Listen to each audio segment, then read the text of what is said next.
I am Kel McDonald, and I make comics you can read at kelmcdonald.com. And I am Alina Pete, and I make comics you can read at alinapete.com or at wheregeek.com. And we're drawing comics tonight. Yeah, draw some comics. Alina, so Yeah. you should read the manga My Love Mix-Up. Good. It's very, very cute. Maybe I'll draw us as mangas. About a boy who likes a girl that sits next to him in class. Yep. And he borrows her eraser. And in Japan, they have like a thing they do where you write your crush's name on the eraser and use the eraser up before anyone finds out about your crush. Like they'll reciprocate your feelings or whatever.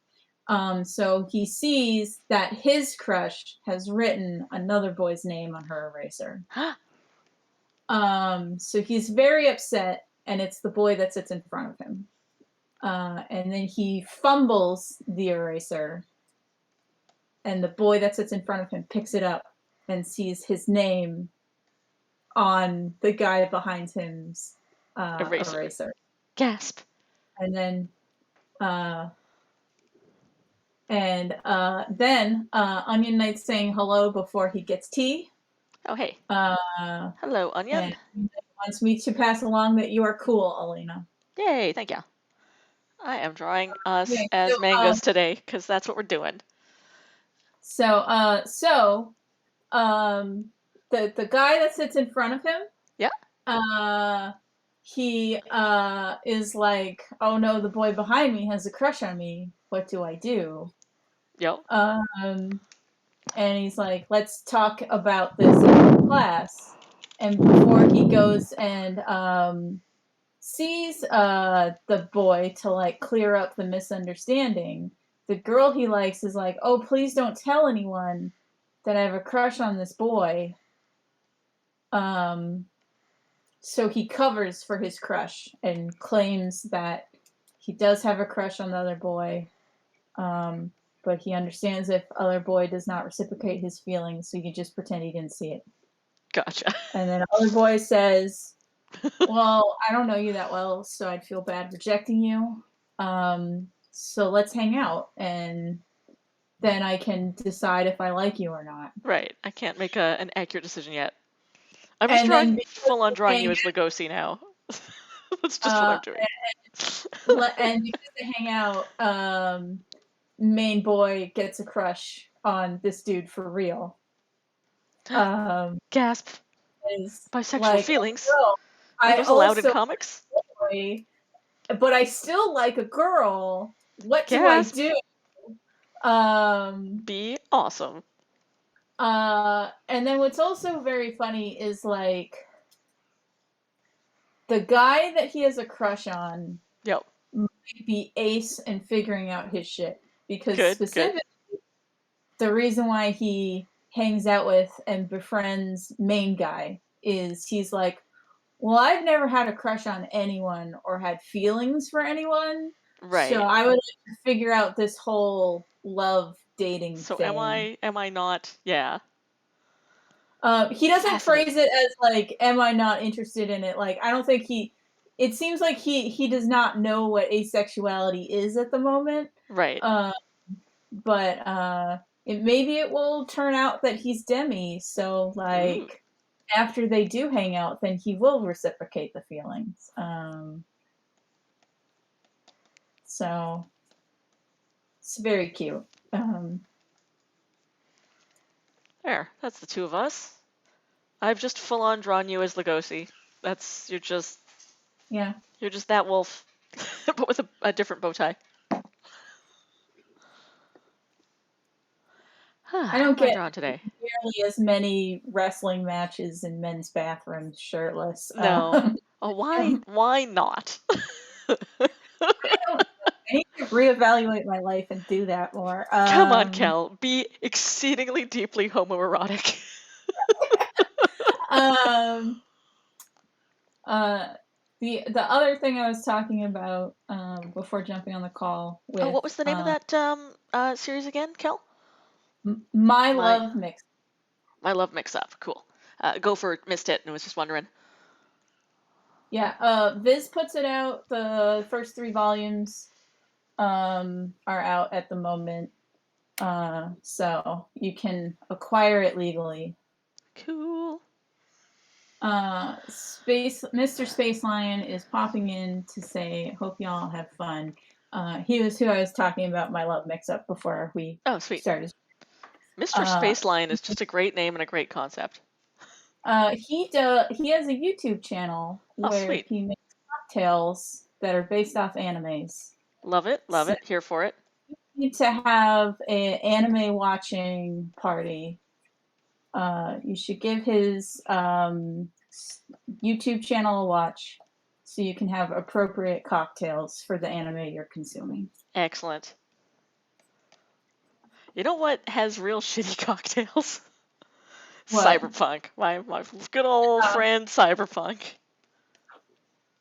So there are canonical cocktails for most of, or at least some of the cast members. There's a thing where if you're a mercenary who dies, you get a drink named after you at the afterlife, which is like the mercenaries bar. And Johnny Silverhands is the worst. The very first time it came up in game, just like he's the worst, his cocktail is also the worst. I love it.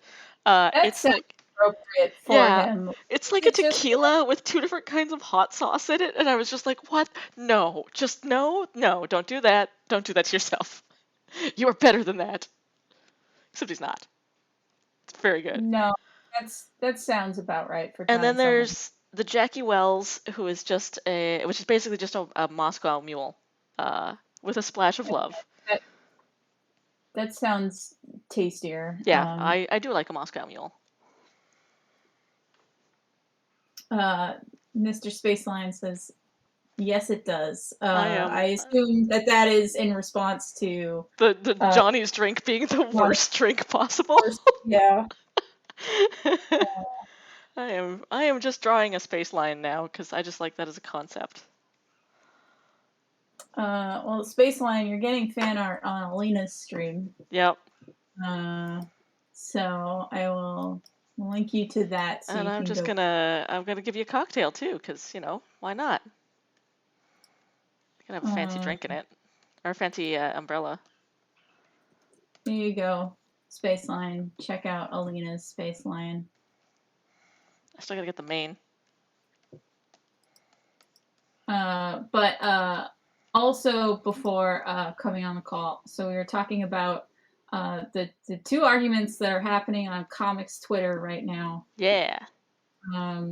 One is about Steens and Camilla posted. Oh yes, I am aware of this one. Comic script formatting. Yep. And a lot of people are flipping out about that, and it's like, listen, Camilla works at a very small publisher, and Steens is freelance. They can't force you to write this, use this. No. Yeah. But also, oh my God, is the industry ever in need of a unified comic script format? I have gotten some real bad scripts that are just like, this is not tenable. I posting that because I've definitely gotten, here's a giant page of prose, make this into a comic. Yeah. And I'm like, no, that's your job as the writer. I could write this for you, but then I get a writing credit, please.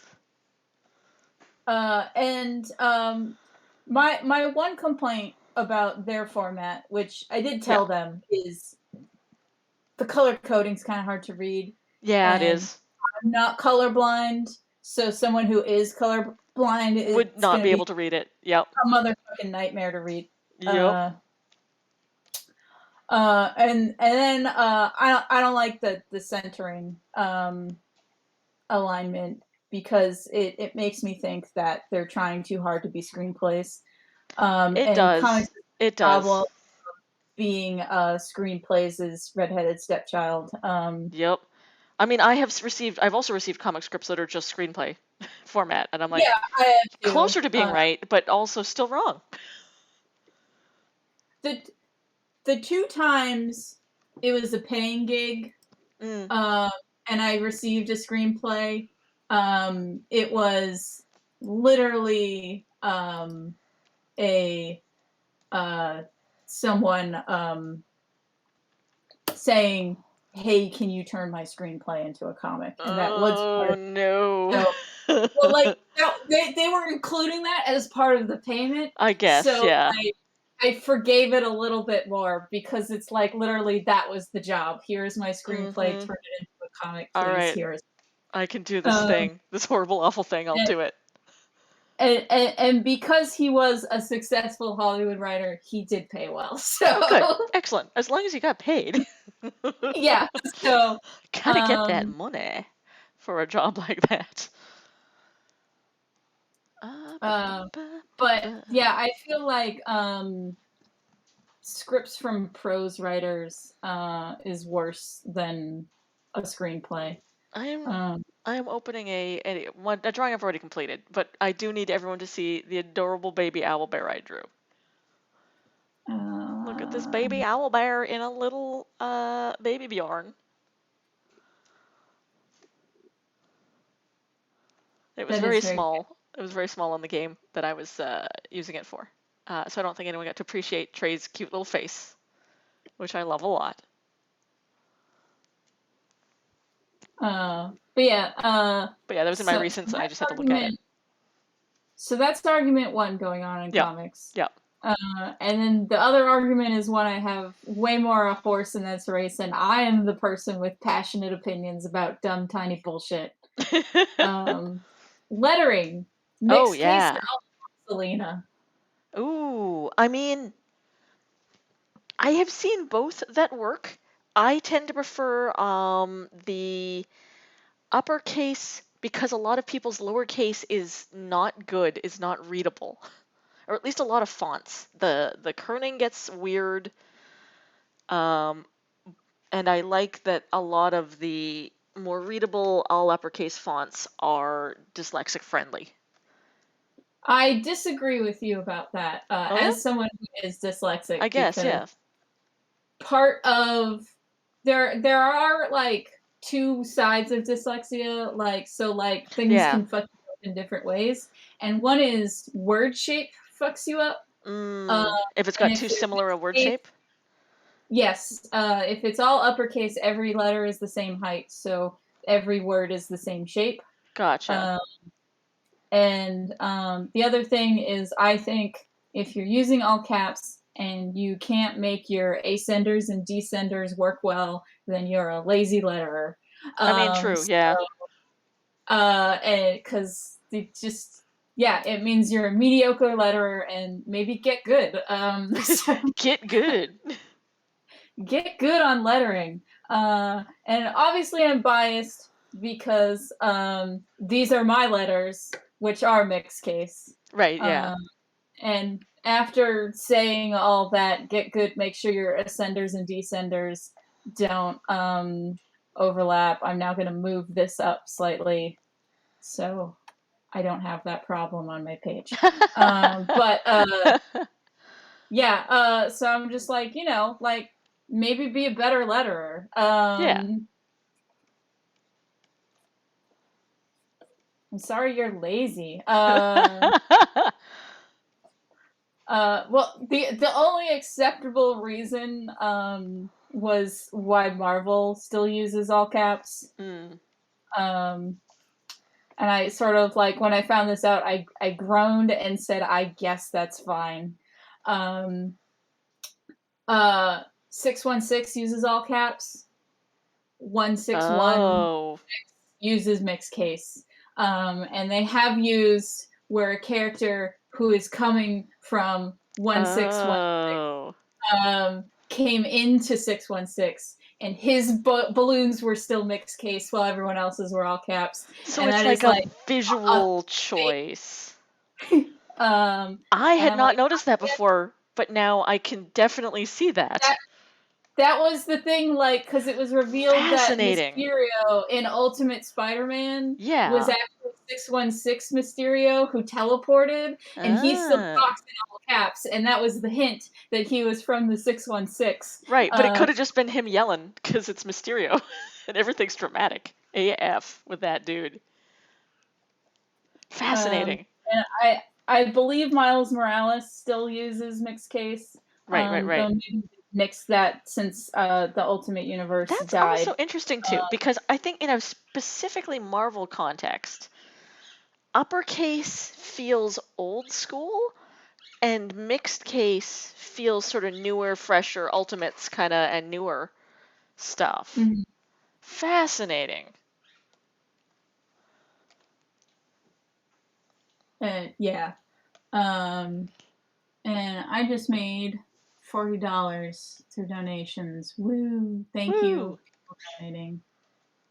Uh, and yeah, I have passionate lettering feelings, Mm, and I disagree with Blambot/Nate Picos, but I also don't really like digital fonts in general. yeah.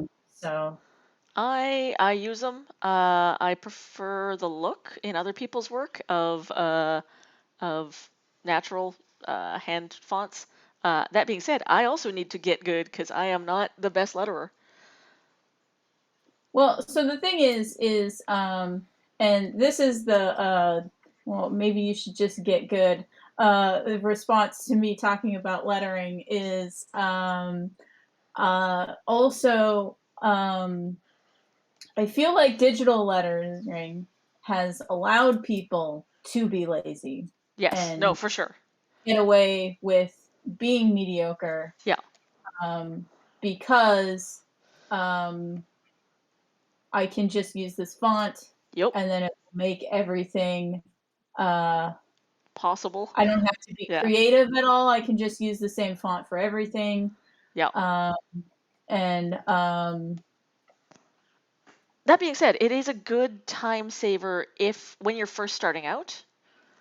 Like yeah. when you're like, I could teach myself how to do Well, lettering, or I I could actually think just start making some that comics. actually digital letters, yes, it's a time-saving thing for people just starting out, but it tricks people Yeah. into thinking That they they can can. just letter Yep. without thinking about it.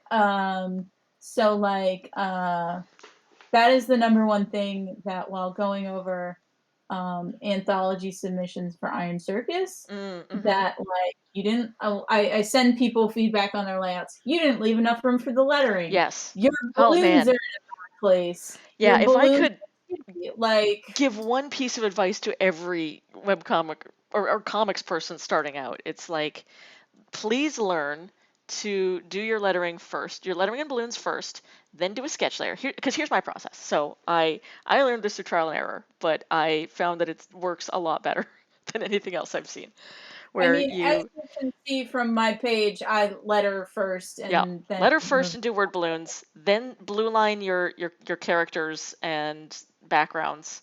I do them on separate layers because that's an old animation trick that also makes it easier to color. Mhm. And then only then do you start inking. A lot of people just Uh, want to dive right in with the drawing because artists we make art. But please do layouts first. It makes your job so much easier, and it makes your pages look so much nicer. um, and like, man, I'm such a dick about lettering. But Wait a like, minute. Wait a minute. What have I the done? other thing is that I think people need to learn is I don't know if you have my screen pulled up, Alina. I do. Uh, this is a bad word balloon shape. Mm, Don't do it. You want to have something that's more squarey than giant. My college professor called them hoagies, right. Yeah. Yeah. sub sandwiches. So yeah, having like one line that's in like a big thin top running thing, like that is I know that you are just starting out and don't know how to letter yet Right. thing. Um,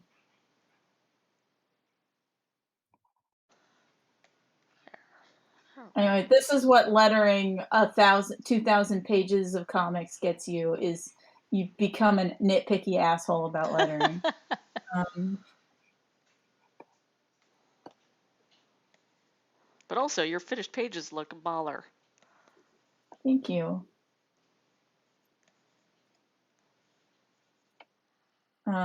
But I just got a custom font made Yeah, of yeah, my you were hand. saying you were getting one made. Is it done now? Yeah, Sweet. it's done now.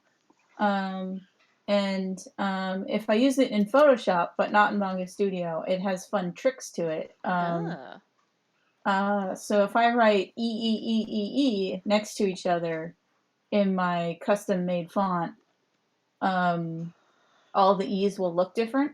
oh, cool. That's a good trick. Because it like randomly selects an E to Mm. use.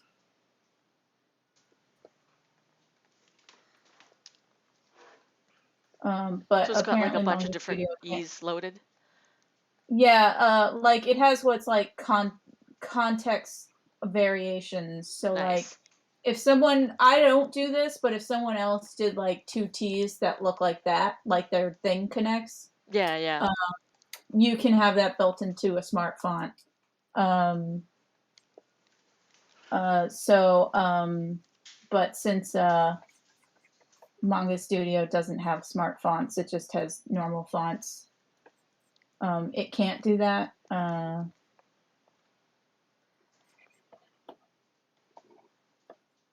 Anyway, this has been Kel's dick about lettering half hour.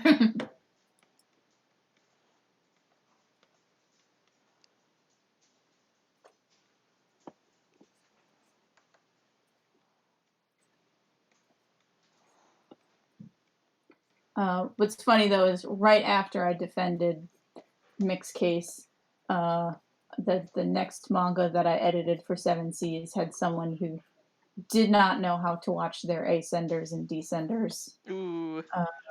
and I had to like editor note, move this thing slightly to the left. Mm-hmm. Editor note, move this one slightly to the right. Like constantly throughout the text. Yeah. Yep. So it's like, because Seven Seas only uses Mixed Case for like flashbacks. Mm. Um, it's like going through the whole manga and the lettering looks good until we get to the flashback, and then there's like 5 to 10 notes per page. Gotcha. When Tweak there's this, like, move this, tweak this. yeah, tweak this, move this, tweak this, move this. Like, Yeah. I'm gonna reword this sentence so you don't have to deal with your ascenders and descenders. Uh, but anyway, the scripting format thing is like I feel like people were getting bent out of shape for nothing. Yeah. Um, because 3 fucking people are gonna see that. But lettering, everyone sees that, so Mm-hmm. make your lettering good. Also, though, like having a clear, readable script, especially when you're working with an artist that you haven't worked with before, oh God, makes such a big difference. Um, yeah, yeah. Uh, Joe has a friend that has been adapting a book series into a comic, Oh, yeah? and the script writer is so bad that he just throws out the scripts and works from the prose text. Yikes. And like, and his editor hasn't been paying attention that they're on book 3, Oh, no. and they only just now noticed that he hasn't been following the scripts he's been given.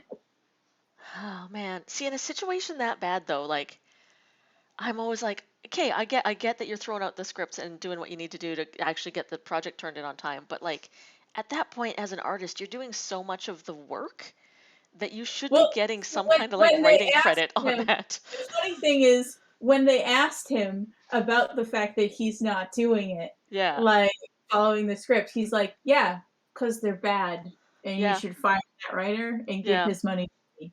Um, Yep. I am basically writing this now because I'm making all of the design decisions uh, because this guy has not. Marlet is in my chat saying, "Hello, folks. How goes it?" Hey, Um, Varlet. I was just talking about being a dick about lettering, and we were also talking about comic script formatting. Yup, that is in the comics news today. Um, yeah.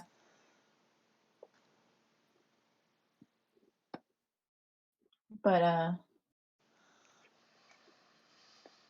another thing that I wanted to talk to you before all that comics arguments broke.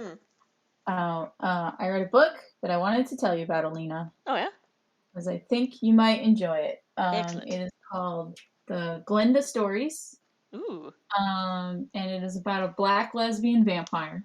Good, good, good, good, good. I'm already on board. Um, and it's very like the sort of theme is that um, Glinda as a vampire is a type of vampire where it's like, while there are some vampires who are blood-sucking monsters, the ones that are like living longer and being more sustainable in their immortality Mm-hmm. are the ones that like give back to the humans that they're feeding off of.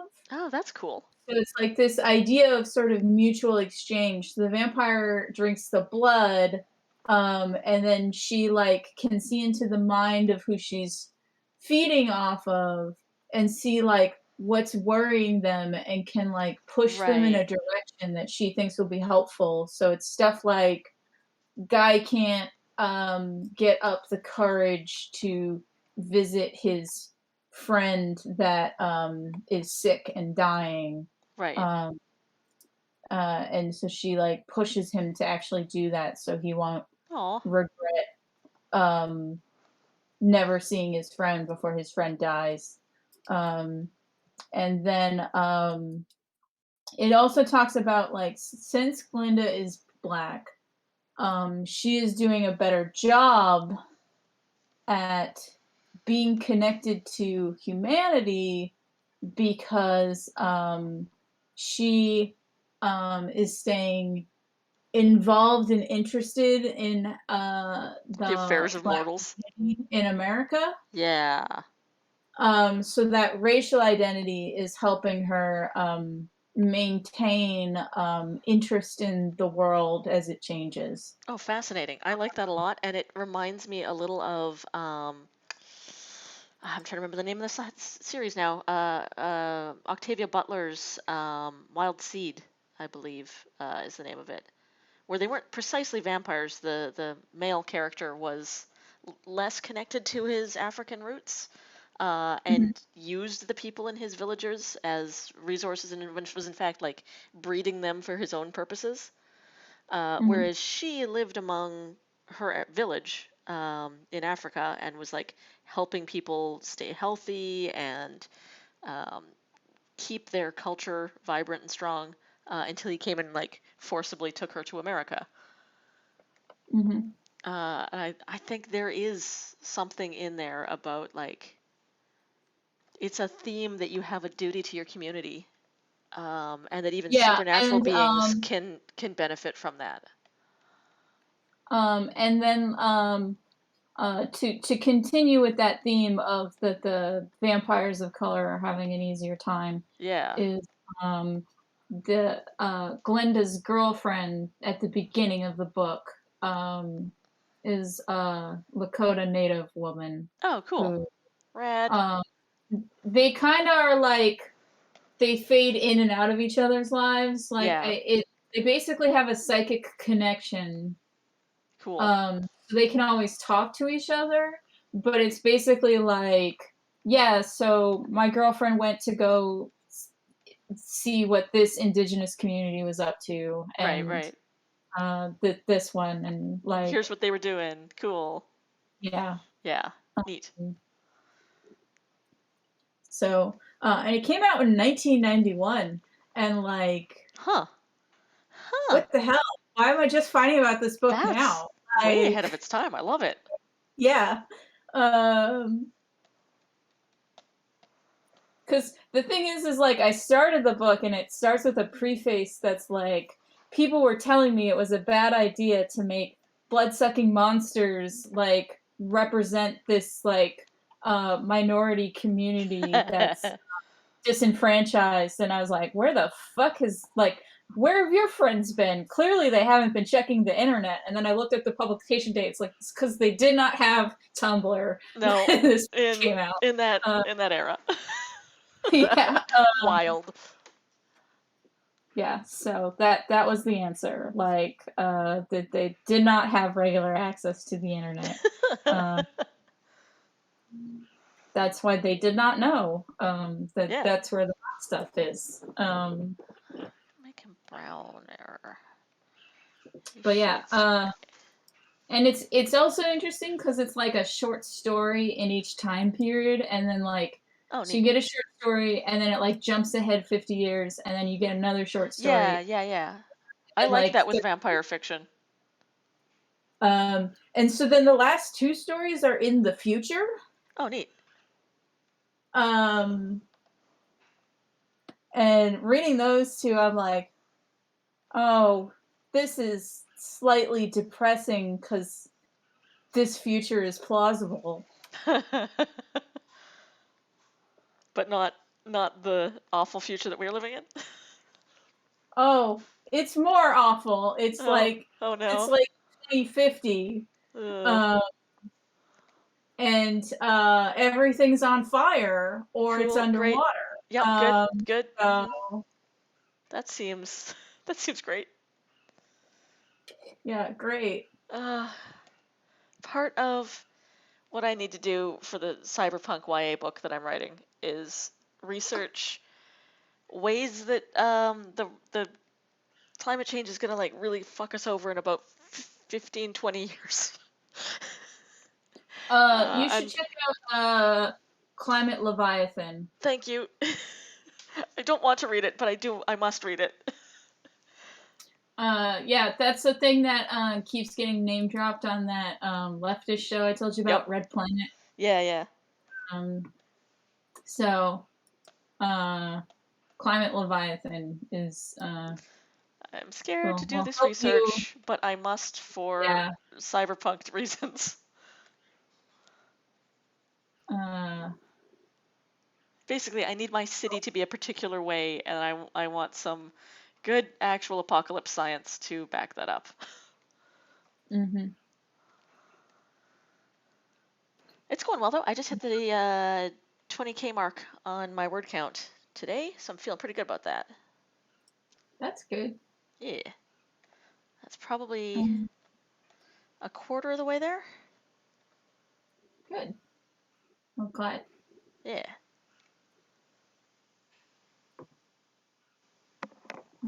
There was one of the discords I'm in was talking about a good new cyberpunk game.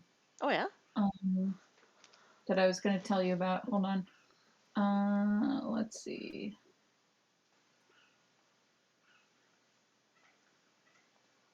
Citizen Sleeper.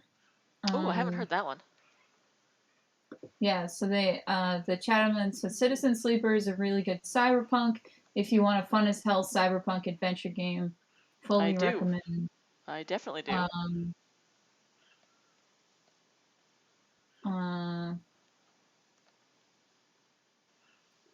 Yeah, I don't know if it's a video game or a tabletop game because it's the chat that it's in is just labeled gaming, so Gotcha. I don't Yeah. know if it's Like video games or tabletop games. could be either.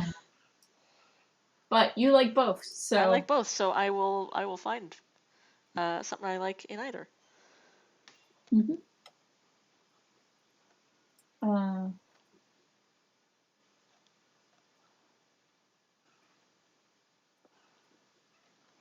I got told that I got assigned a manga to edit.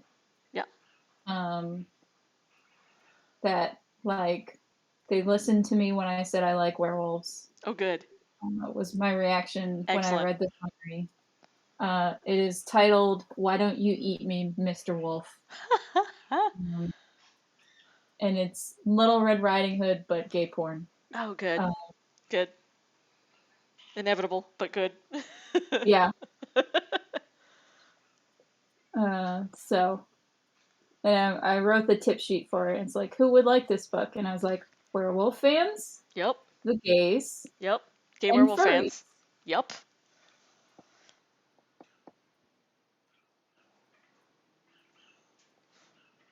to bring it back to our last week conversation where we Yeah. talked about how all the Homoerotic furries. werewolves. And Varlet is saying that is an excellent title. Yep. Why Don't You Eat Me, Mr. Wolf is a great title. Mm-hmm.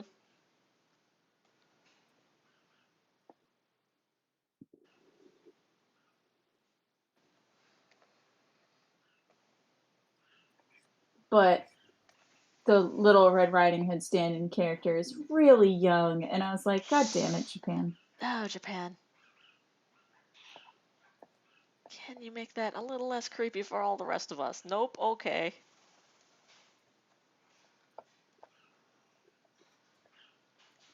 Oh, and then there were two titles that Seven Seas were thinking of picking up. Mm-hmm. And because my friend Abby Larkey also works for Seven Seas, she saw them and was like, "Oh, the premise of this book reminds me of Kel's comic." Huh. Apparently, in the past couple of years, there have been multiple webtoons about a veterinarian and a werewolf, Uh, and I was like, "Yes, that is a thing that happened yep. in my comic."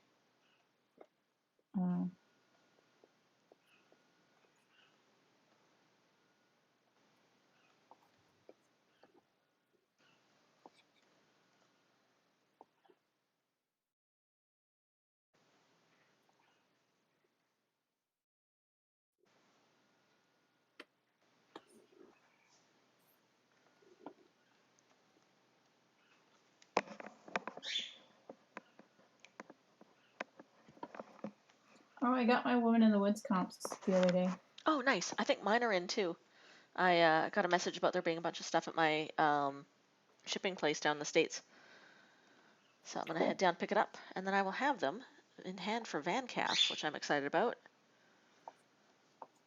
I totally understand why you're not doing it, though. And I was looking at, they finally published their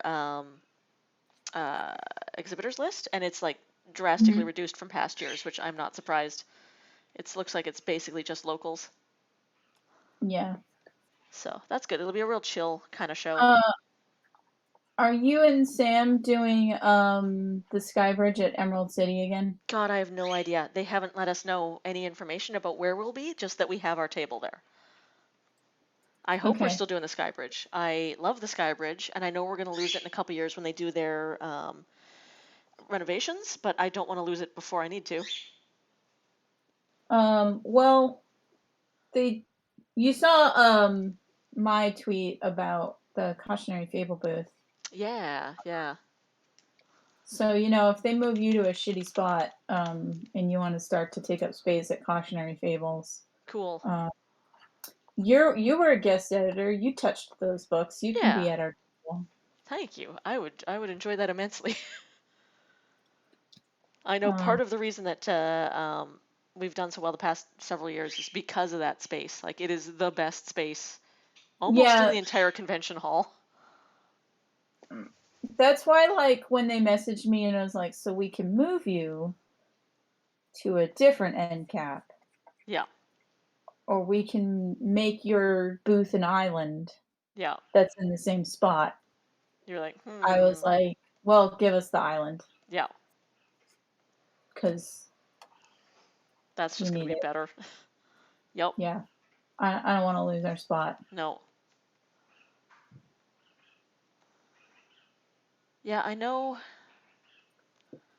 Like next year, they're going to be doing renovations on the convention hall generally, and then everything's going to be messed up for a couple years as that shakes out. I feel like my spot's still pretty good and safe because it's right near the entrance. I certainly have to walk by like every time I go to the bathroom. I'm like, yo, how's it going?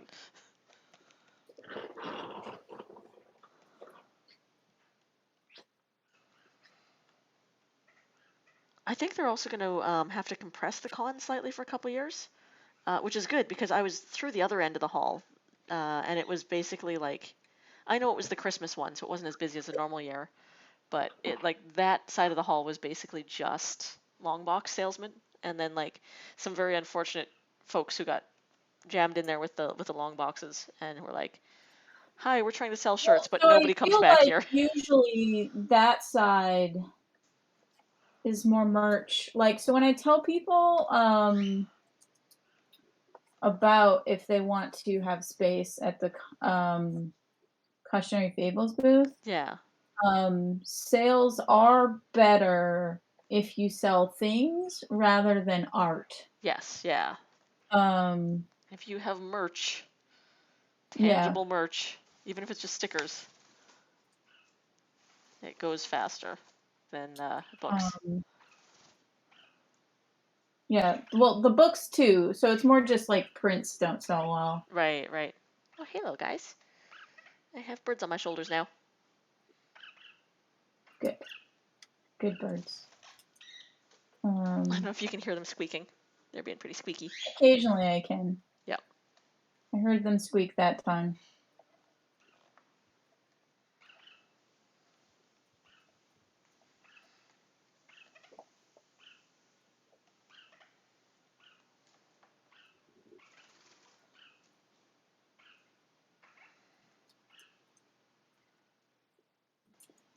I've also been watching Barry, which is a very funny show. Not sure I'm familiar. It's Bill Hader plays a hitman. Good. Who is depressed about being a hitman. Good. So he joins an acting class. Good. I like this concept already. And the thing is like to be a good hitman, you have to be like emotionless and not care about things. Yep. But to be a good actor, you have to be in touch with your emotions and feelings. Yes. So like both of these jobs want completely contradictory things from him. Good. And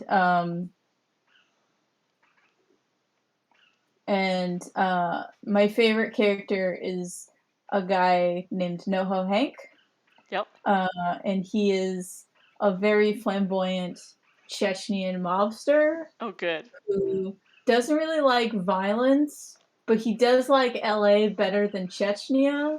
So he's trying to be like just good enough at being a mobster so he doesn't get sent back to Chechnya or killed. Good.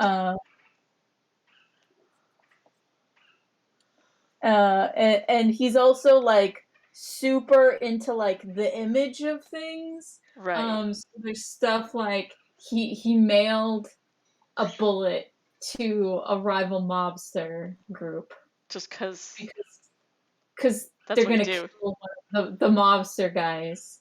So it's like Barry is trying to wait on is like setting up a shot, and he goes, "Oh no, wait till the bullet is delivered," because then they get the bullet and they're like, "What?" And then they get the phone call that their guy's dead. So the little what leads to the big what,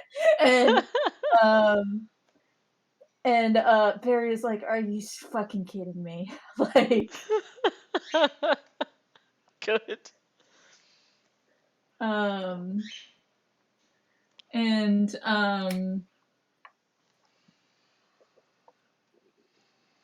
it's great because he's just like he also like this he's good in the first season, but then the second season he really shines because he's basically like enacting hits and mob deals to help his love life. Because he starts dating one of the guys that's the head of the rival like organized crime good from Bolivia. Love it. And he's like, so the Chechen mobsters should make friends with the Bolivian ones, mostly because he wants to bottom for this head honcho of the Bolivia guys. But then the Bolivian guy is like, hey, so we've made a lot more profit working together than fighting each other. Yeah. And so Burmese like organized crime is right over there. We should also make a deal with them. And then he sees that like the guy that he's bottoming for has chemistry with one of the guys in the And it's Burmese like, like uh-oh, uh-oh. group. So he like frames them for a hit, like Good. causes a gang war because he's jealous of this guy getting close to his I was boyfriend. just about to say, it sounds like the gang problems can be solved by gay sex, by gay love, and then it was like, nope, actually, it'll make it worse. There's jealousy. There's jealousy involved. It solved one gang problem and Yeah. then And then added exacerbated another a one. different one. Good.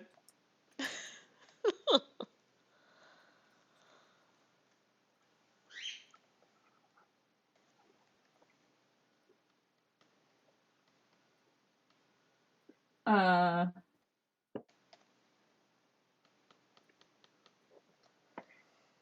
and he has great lines like, "This Hook trying to kill me thing getting really old. I mean, like, chill out." Good.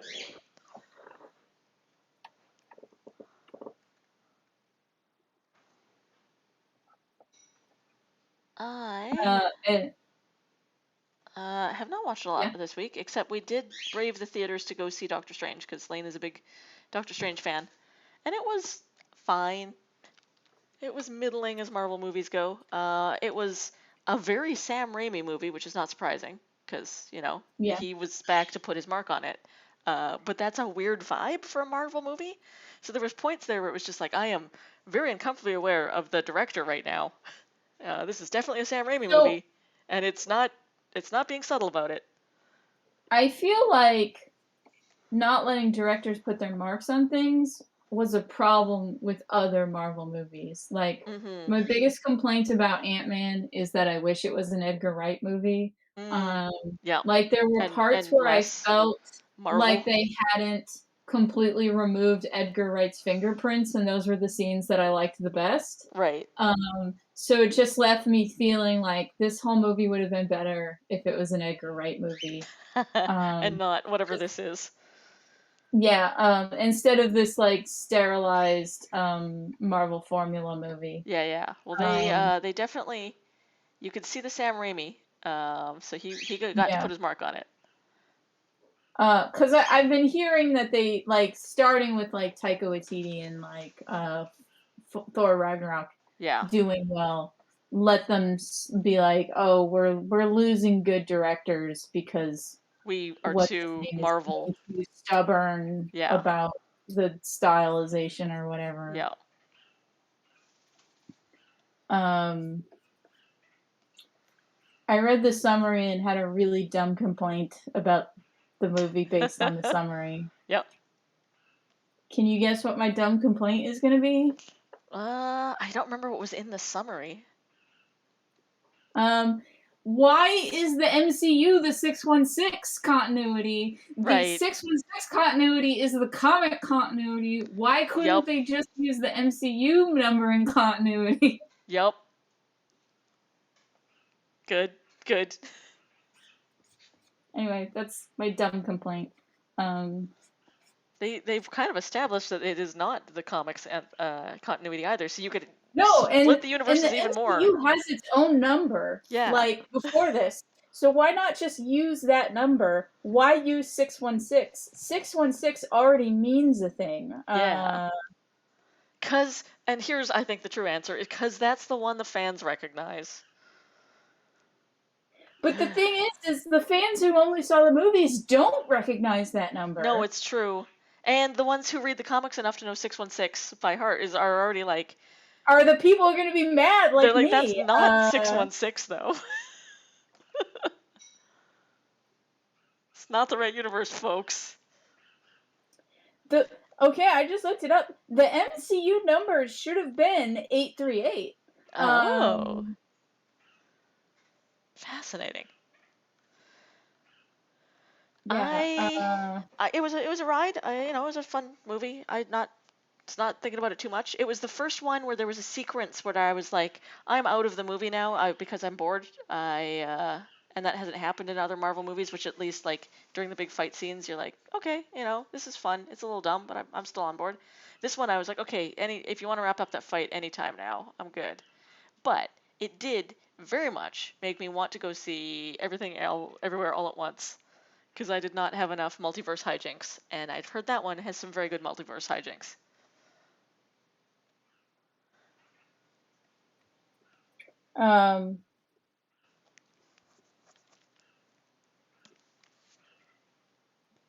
Yeah, the two universe numbers that I know are 616 is main Marvel, and then 1616 is Ultimate Marvel. Right. I have flipped these cards the wrong way. What am I doing? Hang on, before I ink this any further.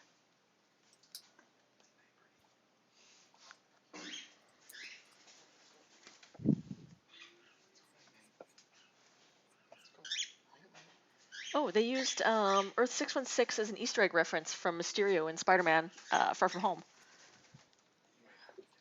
I don't know if I caught that one. I may need to get up in a second here. Meg does not want to go to bed and is getting grumpy, so I might have to go take my parrot to bed. Oh, she's being super grumpy. I'll be right back. Poor bird. Well, I hope you all enjoyed me being grumpy about Marvel Universe numbers. I'm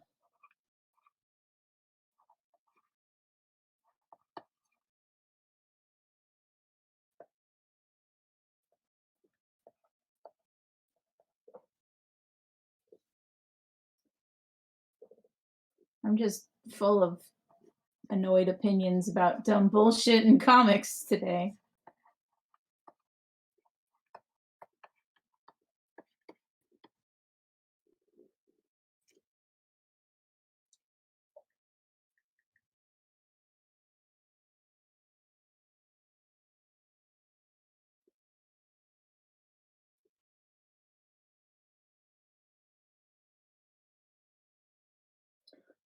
Anyone got any questions for me while Alina goes to put her I'm back.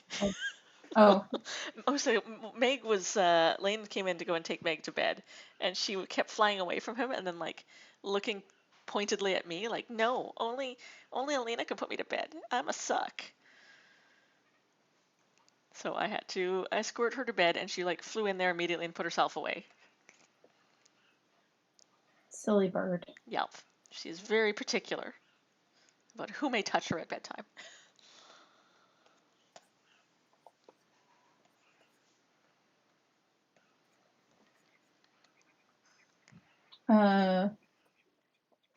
Other stuff is I've been listening. I started another Witcher audiobook. Oh, nice.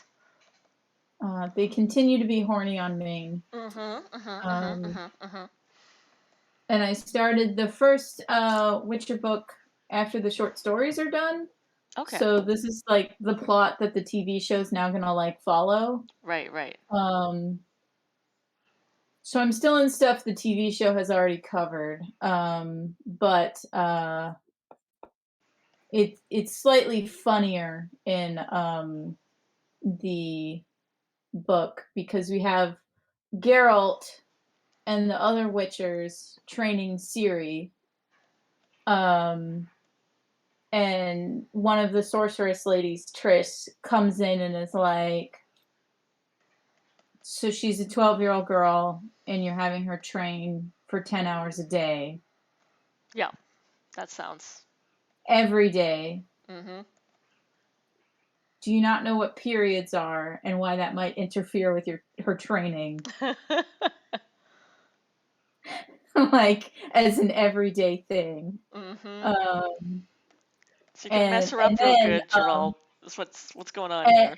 And then they're like, oh yeah, we forgot about that. We forgot about periods because we don't have those. Yeah. And then they've also been giving her like magic herbs and shit. Right, and because, you know, she's witchers. like, okay, so the magic herbs like make her stronger and stuff. They're basically magic steroids. Do you think maybe don't give those to a 12-year-old girl? Like, yeah. Because while talking to them, they're like, well, Ciri also has not had her period while here. And it's like, don't you think that's weird that the 12-year-old girl has not had her period? Yup. Like, it might be all these magic steroids you're giving her. Maybe. Don't put the child who is Maybe don't still do that. growing and developing on Yeah. magic steroids. Yeah. And she's like, maybe don't do that. Guys, don't do that. Part of the point of being a witcher, though, is that you're all screwed up on magic drugs. Yeah, but they're magic drugs that have specifically only been given to boys. Yep. The entire time they've existed. Yep. So there's no idea what will happen if a girl takes them. Yeah.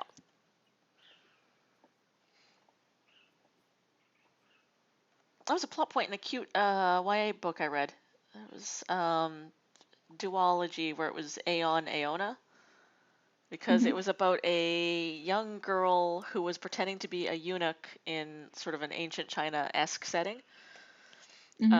Because she wanted to be a dragon master and only men were dragon masters. And then she put herself forwards for the dragons to be like picked by one of the dragons. And none of the dragons picked her. And she was all sad. Except then a female dragon that hadn't risen in like 1,000 years woke up and picked her. And it's a whole bunch of stuff. I don't think it's too spoilery to say that it picked her because she was the only girl that had shown up in 1,000 years. But then they start giving her these like magic warrior drugs, and the warrior drugs are basically tea. And she's like, suddenly I can't talk to my dragon anymore. What's going on? They're like, maybe not tea. Dragon wants dragon is checking people's testosterone levels basically. So the dragon is a turf. I would say the dragon's a rad femme. She doesn't like any masculine folk.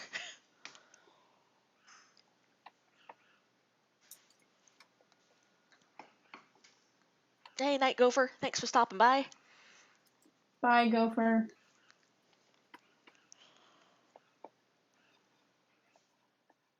Where did my lines for that go? Did I delete them? No, they're still there. Okay, phew.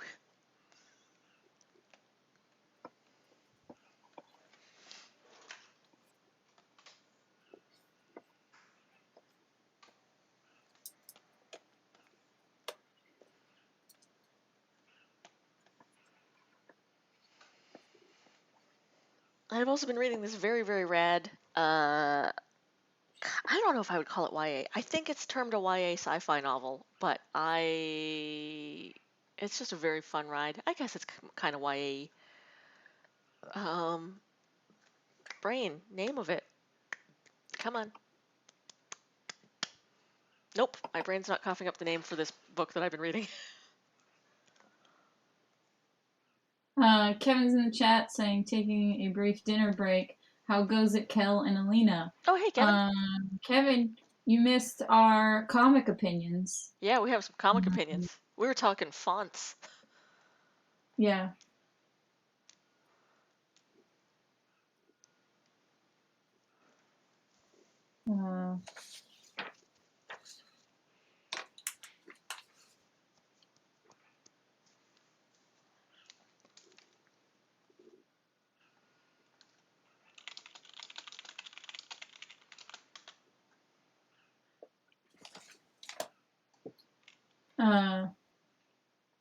Kevin says, I heard about them. They're those things from Twitter, right? Yes, fonts are from Twitter. Yeah.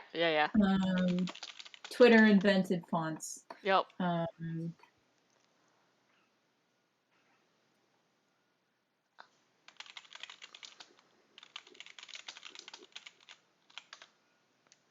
I remember the name of it. It's called Kevin, Victory is Greater Than Death. Kevin, our discussion was mixed case versus all caps. Yeah, basically. As you can tell from my comics, I am pro mixed case. I will fight for my mixed case fonts because we're adults and we should have properly capitalized shit. If Pokemon games have switched over to mixed case, Yeah. why can't comics?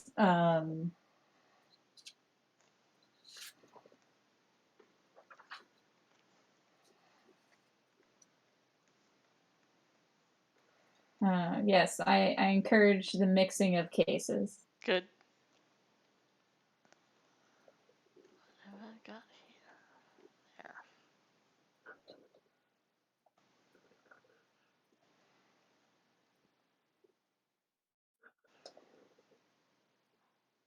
And then my comics opinion was that I am in favor of a standardized comic script format because I've been handed some awful hard to read scripts.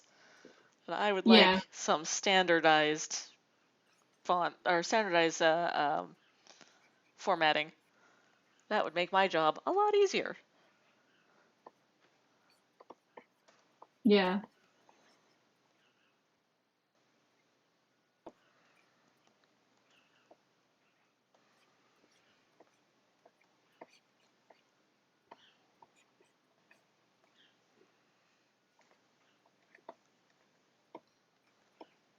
And I like hand lettering better than digital lettering because it lets people be more creative and improvisational with their lettering. Mm. And God, digital certainly for lettering, sound effects, hand lettering yeah, is the and way to digital go. lettering tricks people into thinking they can letter. Yeah. It is a good starting point for people who are getting into comics, but it can become a crutch and just keep you using digital fonts forever. Well, like I said, like I get a lot of like shitty digital lettering because, hey, I just need to slap a font on this, right? Yeah.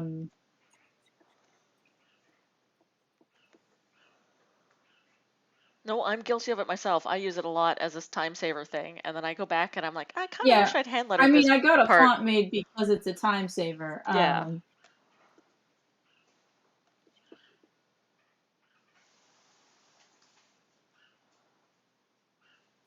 Yeah.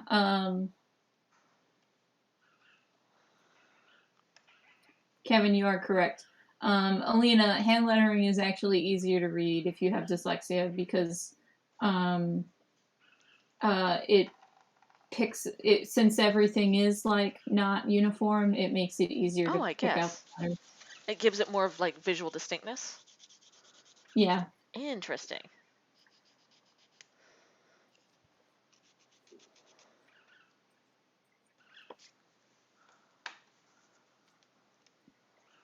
That being said, Like it's its own art, so like, the machine made dyslexia font I have, like yeah. specifically designed D's so that they're not mirrors of B's. Yes, yeah.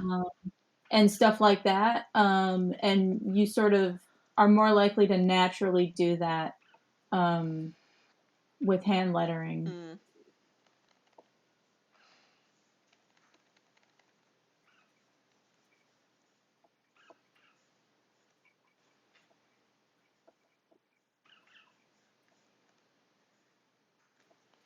There was a great Twitter thread, and I wish I could remember who posted it, about taking fonts and then making them into actually interesting and dynamic sound effects by like staggering the letters, slanting them, adding a little bit of like wiggle to the outside of them to make them look more organic. Mm-hmm. That was cool because they were all fairly simple fixes, but like they made such a huge difference. I always like sound effects that are like connected to the art in some way. Mm, Like Will Eisner did it really well. yeah. Um, as much as a misogynistic mess as Cerberus is, Yep. like um, they were really good. Like Mm-hmm. there's a whole chapter of Cerberus where he gets drunk and the page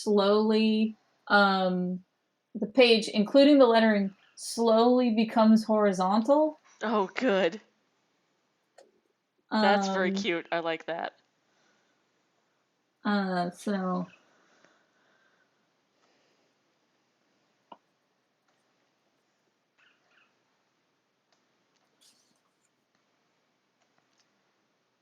I think this guy's just about done. I can do some shading on him, but he's looking pretty good.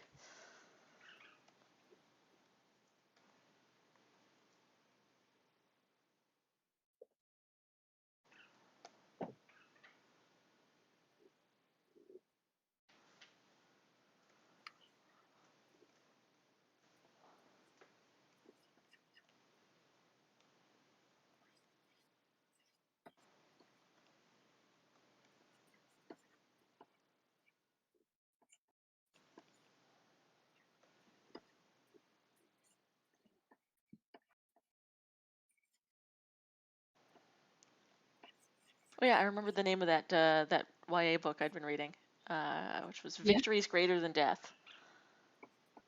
And it's a teenager has grown up knowing that at some point she will be taken off of Earth because she is in fact sort of the alien chosen one who has been dropped on Earth and will be retrieved by her crew at some point later because she was So killed. she's Goku. Yeah, she was killed at some point, and now she's like the clone of this great captain. But her space family's coming for her. So she's Goku. Yeah, Space Goku. Yeah. Well, Goku is also from space. I mean, So. that's true. Yeah. But she remains primarily in space once she goes off planet, and is now on like intergalactic adventures with her crew, who does come to get her, but it's not what it seems. The writing's been really, really fun and fast paced. I think a lot of younger readers would really like appreciate the pacing. Some YA books are paced for adults, and I think that hurts them. Yeah, that was the one thing that I know it's younger than YA. Like I think technically it's Kevin is in chat. You're from space. Do you know Goku? Good. Um, there's God, not everybody in space knows each other. space is really big. So the uh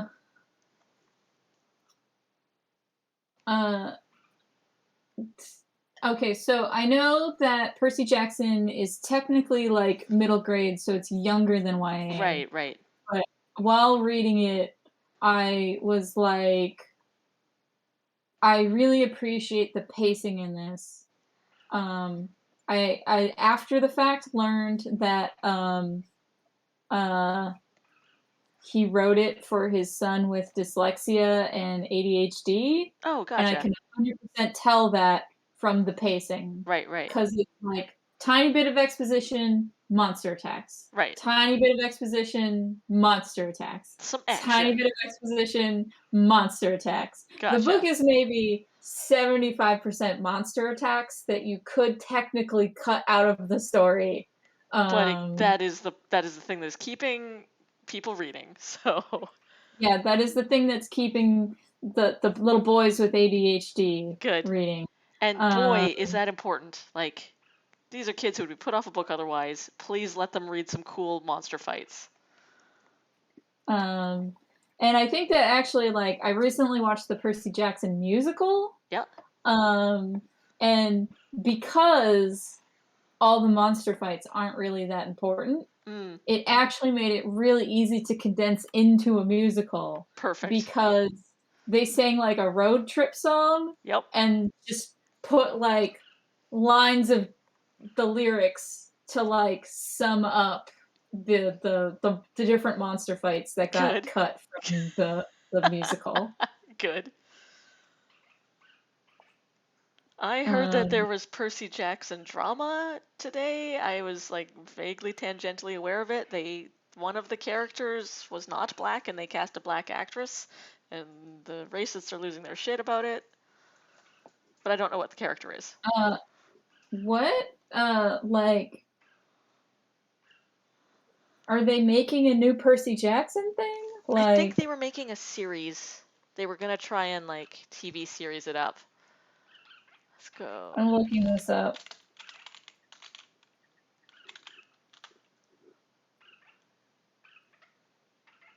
Yeah, it's on CNN. Oh, Oh, okay. is it They're Disney doing Plus? A Disney Plus TV show. Okay, that makes sense. Yeah, yeah. Um, the girl that they made black, yeah, she can be black. Like it don't matter. Yeah. She's the daughter of Athena. Oh, okay, cool. And Rad. um, I like so I that. guess like you could argue that she should be biracial. Meh, But Athena's like, black. There was black yeah. folks in Greece. Come on. Like, it was an empire. They had all kinds of people. Well, so the idea is that the Greek gods actually look Greek because like other mythologies like resemble where they're from. Ah, Um which is why you have like spin-offs of Percy Jackson are like, here's the thing with the Egyptian gods. Here's the gotcha. thing with Indian gods. Like Gotcha. um and to the Percy Jackson author's credit, all those spin-offs are written by people of that ethnicity. Right, right. Good. Good, good, good. The like India spinoff is written by an Indian American Good. person. I don't remember the name of.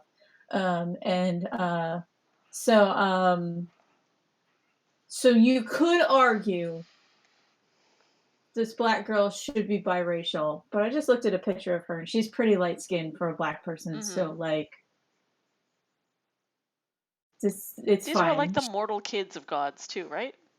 Yeah, yeah. So basically it's the Greek gods are fucking everybody. Well, I mean, Is yes, that's Yeah, canon. Like, that's canon. that's just from the Uh legends. yeah, so like that's why so the kids can be of any race because Yeah. the So gods are Athena's fucking. dad, or Athena kid's dad was black. Done. Yeah, and if you just make him very, very dark skinned black, it Yeah. can. Yeah, these people are nonsense. Not even that dark skinned. My family's fairly dark skinned, and I am not. All you need is some weird genetics. I am all of the recessive traits. Yeah. The one fun thing about Athena and Percy Jackson world, um, is some of her kids have two moms. Mm. Because since Athena is all about intellect, she needs like an intellectual connection with Oh, someone, cool. and then a kid like pops out of her head like she Yeah, popped out yeah, of Zeus. because that's how she was born. Right. Good. So If she's intellectually into some of someone Athena's enough. kids have two moms. Good. Um, whereas the rest of them were made the old-fashioned way. Good. Good. Look, when a mummy and another mummy love each other very much and then think very hard, sometimes. um, the Athena girls plot is her stepmom kind of sucks, Mm, because her stepmom thinks that her dad had an affair right. when they had like an intellectual emotional connection, and Right. They that had an knocked up. intellectual affair. Yeah, so it's like he might not have realized what he was doing, Right. um but he at least acknowledged that she's his kid. Oh, good. Uh Yeah, what the hell? Come on.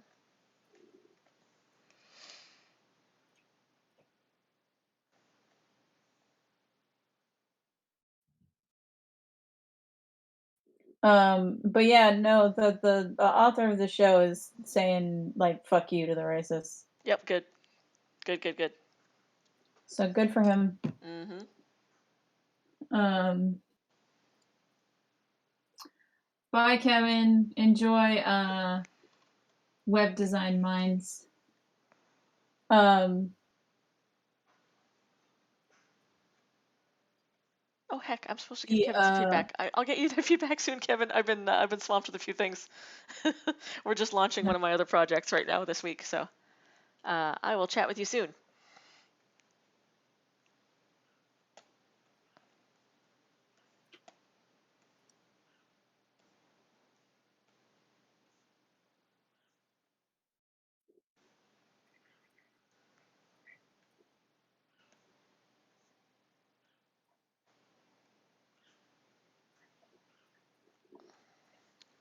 but the Percy Jackson books are fun. Mm-hmm. If you haven't read them.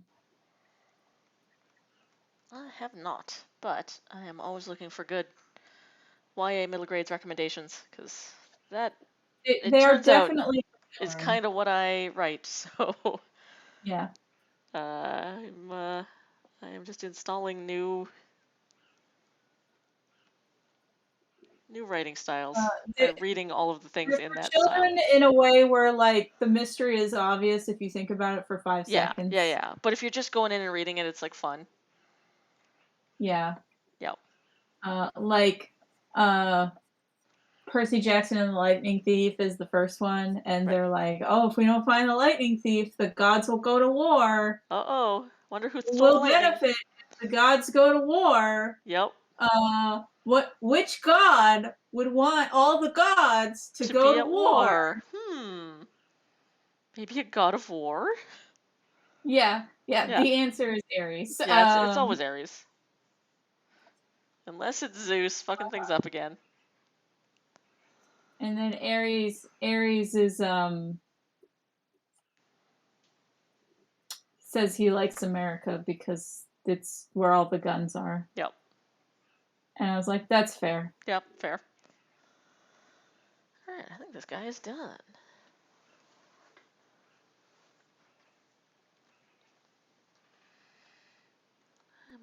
I'm gonna do some fun background on Um, this guy. I like a good Fey background. what I think is funny that someone pointed out about the Trojan War Yep. is when Odysseus has the horse built. Yep. Um, like he has someone like the one person they leave behind to like explain it to the Trojans. He's like, "Oh yeah, they built this as a shrine to Athena, and then they left." Right. And if you think about it, in a way, the Trojan horse is a shrine to Athena because she's the god of strategy. True, yeah. Uh, so, some sneaky warfare there, which is her favorite thing. Mm-hmm. That's why Odysseus is her boy. Yup. Odysseus. Um, Where is my moss uh, pattern? did you ever read the Song of Achilles? No. It's really good. Um, it's basically, the Trojan War, but from the POV of Achilles' boyfriend. Good, good, good. Um, and it's kind of like critiquing toxic masculinity in Greek culture, um, because since it's from Achilles' boyfriend's POV, a big running thing in it is no one gives a shit about Achilles' boyfriend because he's a doctor, and who gives a shit about that? That's not Right. killing a bunch of guys. Yeah, yeah, yeah. Um, and then like just stuff like that, and it is the little bits of Odysseus that you get are like, oh, this author does not like Odysseus. Um, and then the same author wrote Circe, Mm. which is the story of Circe on the island who turned some of Odysseus's sailors into pigs and stuff. Yes, yeah. Um, and that goes real hard on fuck Odysseus. he sucks and is awful. This And is guy. yeah. Um, so I kind of liked that one a little bit better. Um, Partly because I knew more about the Trojan War. Right. Um, so like yeah, Achilles. I understood like the point of comparing that no one likes Achilles' boyfriend as much as Achilles because he's not a great, awesome warrior. Mm-hmm. Um, and then Cersei, I think, did a better job of like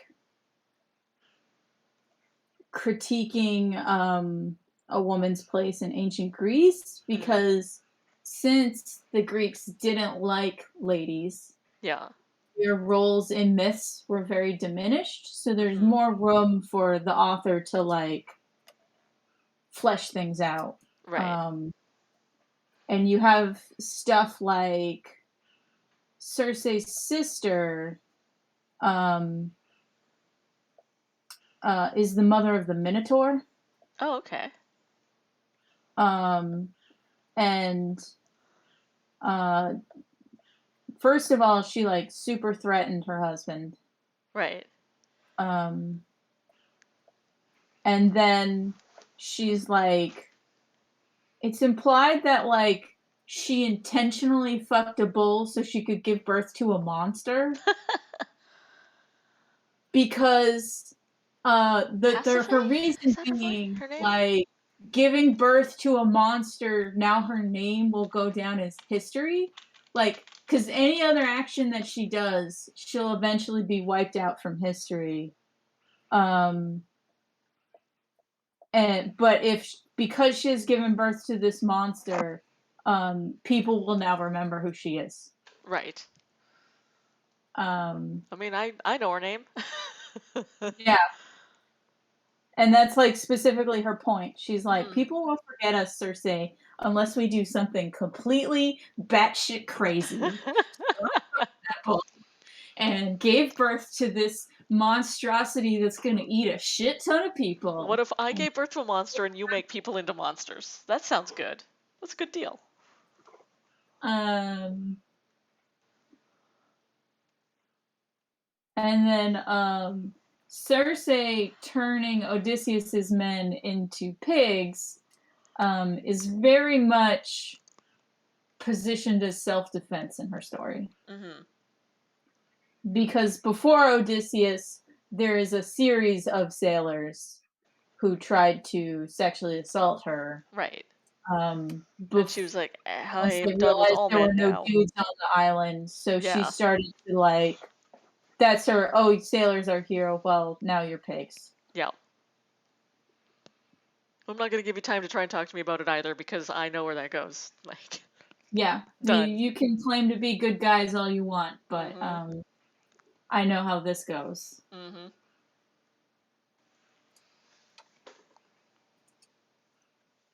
Um,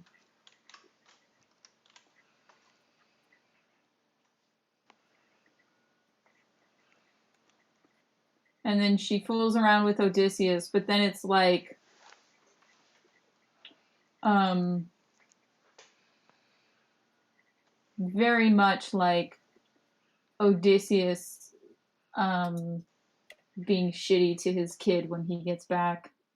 Right.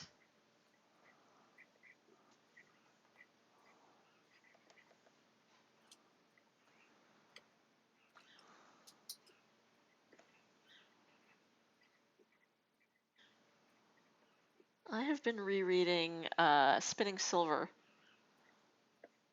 It's a good by. one. It's a really good one. I really enjoy that, and I really enjoy the changes she makes to a fairly well-known fairy tale. But Mm-hmm. also how it's like a combination of like 6 or 7 fairy tales actually.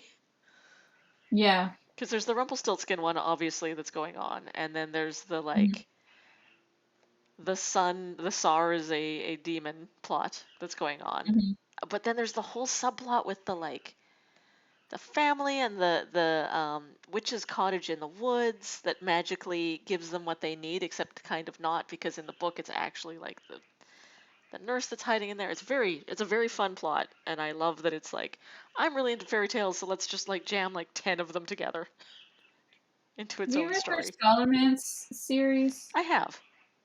I I like think that that one a the lot. final one is either just about to come out or already came out, and I just haven't seen it yet. Yeah, it's about to come out, I believe. Yeah.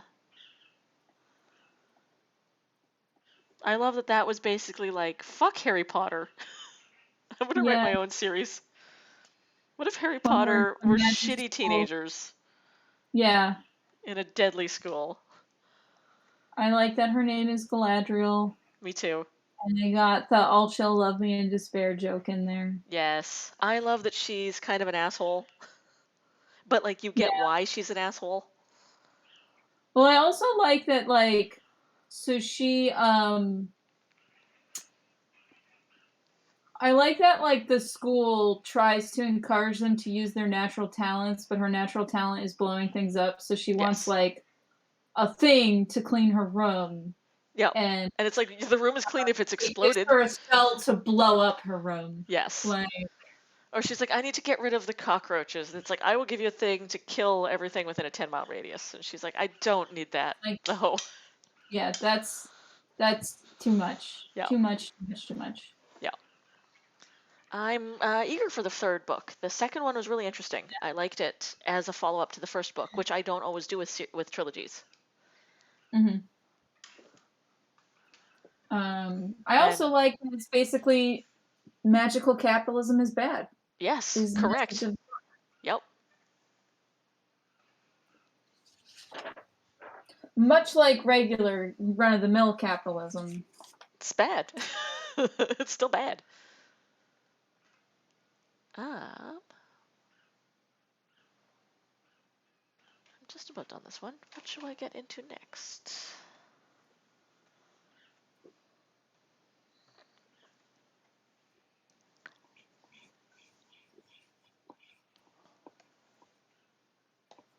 Let's source some colors on this boy.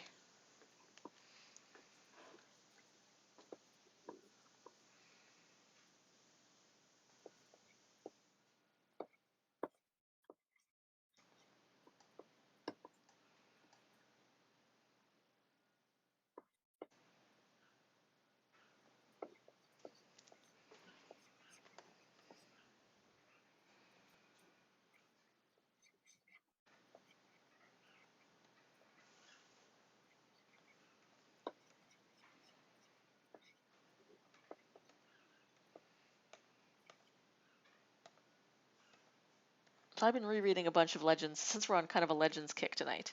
Yeah. Because the cyberpunk YA book I'm working on is loosely based off of a traditional Cree legend that Mhm. not a lot of people know, the legend of Ayashi. And it's really cool. I like to call it like Cree Hercules because it's a young uh, man who has to go off on this like series of impossible tasks and manages to complete them all in interesting ways.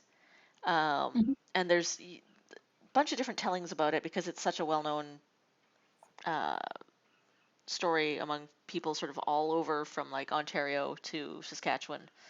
So there's like Anishinaabe versions of it that are slightly different from the Cree versions of it, and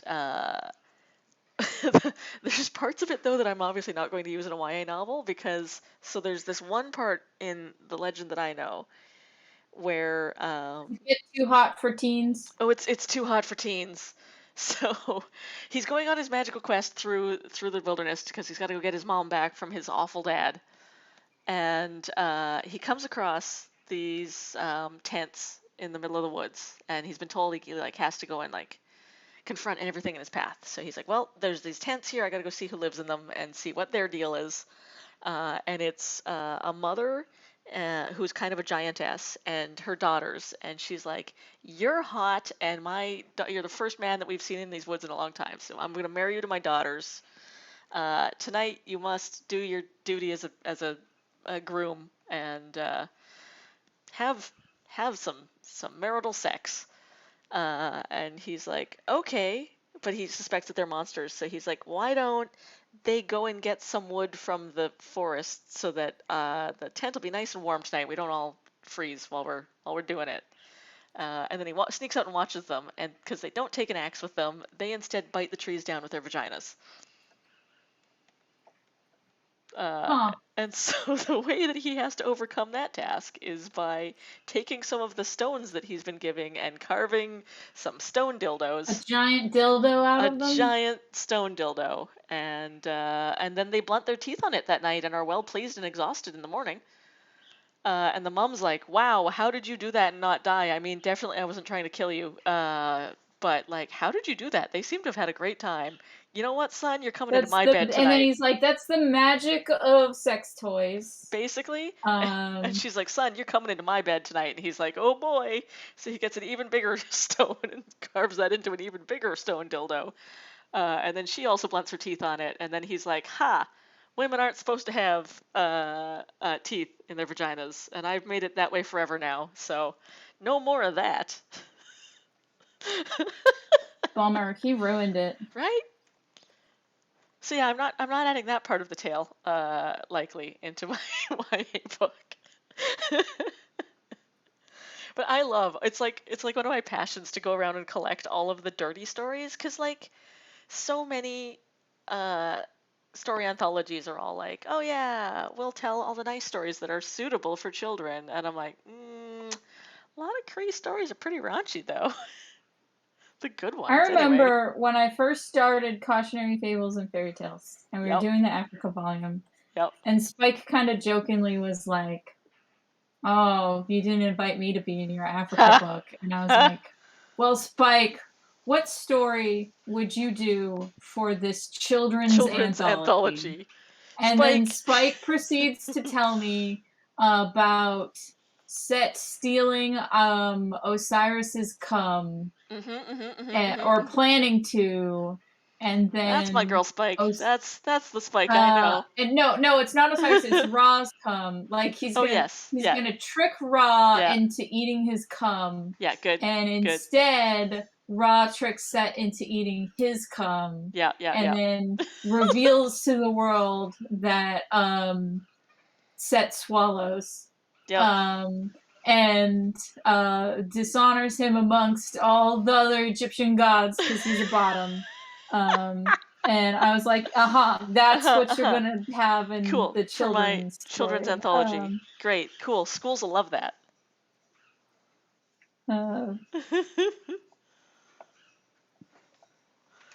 Good. Hey, little birds, you must go to bed. My loonies are now demanding to go to bed, which, fair, it's past their bedtime. Night-night, little guys. Come on. Hop up.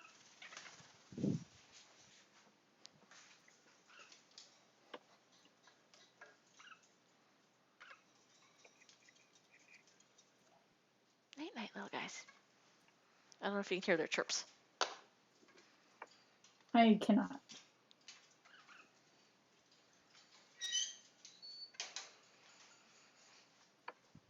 They get real chirpy just before they want to go to bed. Chirpy, chirp, chirp. Real chirps. It's going to be such a different VanCAF this year. I'm so used to having somebody, usually you, staying at my place, and then it's like a whole weekend where we just hang out and talk comics and stuff. And watch animes. Right. All the animes. All the animes. So I've made plans to carpool at least with Jam, so we'll go together and save on parking. But yeah, I may be like, come over to my house and watch anime in the evening, because it's part of the ritual now. I just want to watch some bad animes. Eat chips and drink sake. Bitch about comics. There's so many bad comics. God, yeah. And there's so many good anthologies that nobody is reading enough that I want to. I've actually been burnt out on anthologies. Because, like, you know, even though I'm still making them, It's because, like, the last couple I read, I was like, "Man, I really like the concept of this story, but I wish they'd dig into it more." Mm, And so I've yeah, just been leaving all these anthologies dissatisfied, right. because none of them have time to really dig into the concept that Yeah. they're doing. Um, I love seeing the different art styles. And I also love using them as like a who's who of people I want to hire for projects. yeah, and like I've still backed a couple because I wanted to like support like newbies getting work Yeah, and yeah. like stuff in theory, but yeah, just like I get what you mean though, I don't because they're know. not The really last complete stories. like They're like just a little teaser. They're like an yeah, the last amuse like bouche of three comics. anthologies that I backed on Kickstarter I still haven't read yet, Right. like because I realized like, oh, I'm not getting what I want from Yeah. anthologies.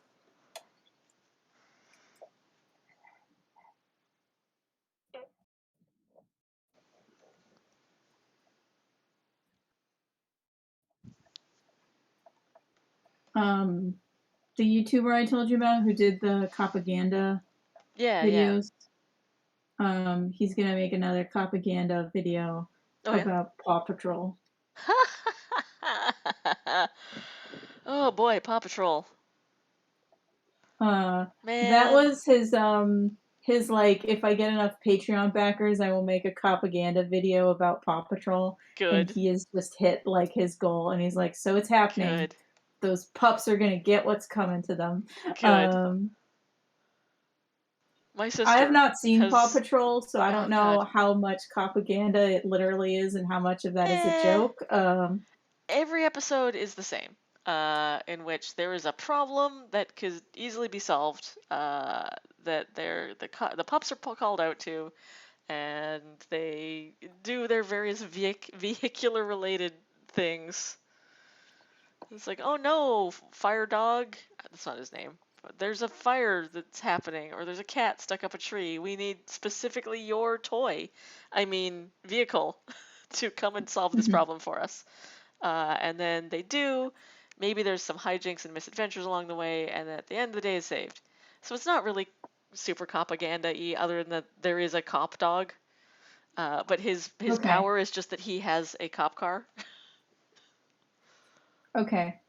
Yeah, so he'll like, oh no, there's a dangerous pit here. I guess So I'll this turn on the this might be sirens. just a joke video and not a Kind of. serious like Yeah, kind analysis of. of. I Uh, I am familiar with the Paw Patrol now because I have several nieces, and you can't be around children without having Knowing having what Paw some, Patrol is. yeah, basically, or some Octonauts. That was the latest thing last time I was there. And boy, they are boring and repetitive, and my sister is going insane having to listen to them in her house all the time. But she can do a perfect impression of the mayor from Paw Patrol, who is obsessed with chickens. The mayor, not my sister. I am the one in my family Mhm. obsessed with chickens. Chickens are birds, so they scare me. I love them. I mean, chickens should scare you. They are angry little creatures, and have very little brains, and they will peck you Um, and each other with equal ferocity. question, Alina, are Yes. eggs meat? I mean, depends on what your definition of meat is. They are not muscle fiber. They are just a protein bundle. So no, That was my answer when they I are was the asked that. oocyte, not protein meat. Uh, my reasoning for why it's not meat is they don't bleed. Yep. Um, and they don't have and that was the main thing. They don't Yeah. bleed. I mean, they're literally a different cell Um, type. They are not muscle yeah. fiber. They are an oocyte. So And then my other reasoning was the predators in Beastars can eat them, so yes, yes. So not a meat. so not a meat. Yeah. Our good boy Legoshi, good homoerotic boy, and his favorite egg sandwiches. Though, And the episode with his the boar chickens, fetish. the episode with the chickens and his delicious egg sandwiches did make me crave that particular white bread fluffy egg sandwich that the Japanese have perfected for like several weeks afterwards. I bought Kewpie mayo just so I could make myself one of those. Violet is saying, I'm trying to imagine eggs flexing on fools. Eggs also make me think of Gaston. When I was need allowed to eat 6 4 eggs. dozen eggs Yep. to help me get large, and now that I'm grown, I eat 5 dozen eggs. One of my favorite cosplay photos was someone cosplayed as Gaston, and it was them holding 5 dozen, like 5 good. different egg cartons of a dozen eggs. Excellent. Gotta get those gains, bro. Yeah.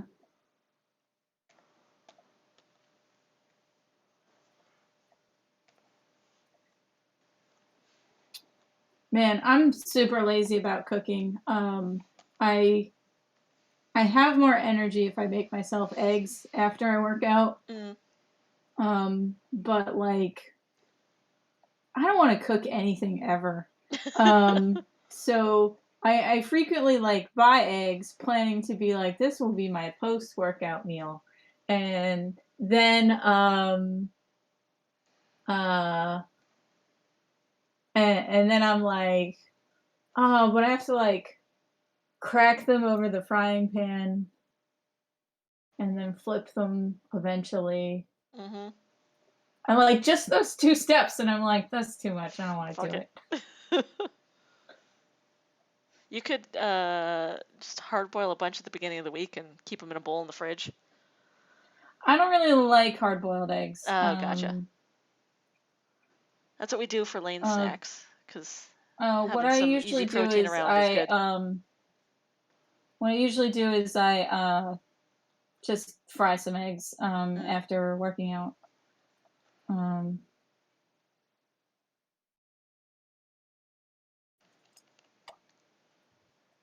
still need to get heavier dumbbells.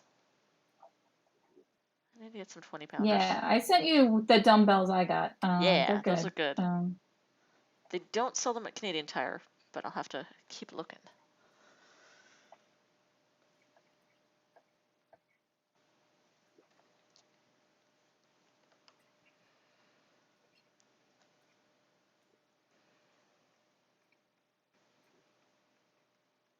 Scale this guy's hands a bit.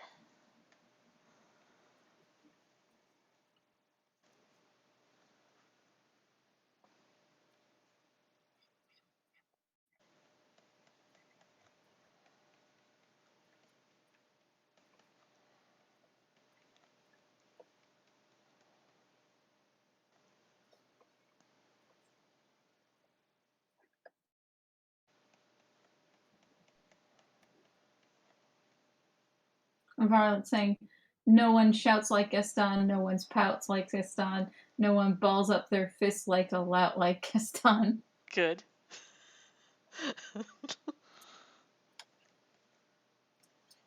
An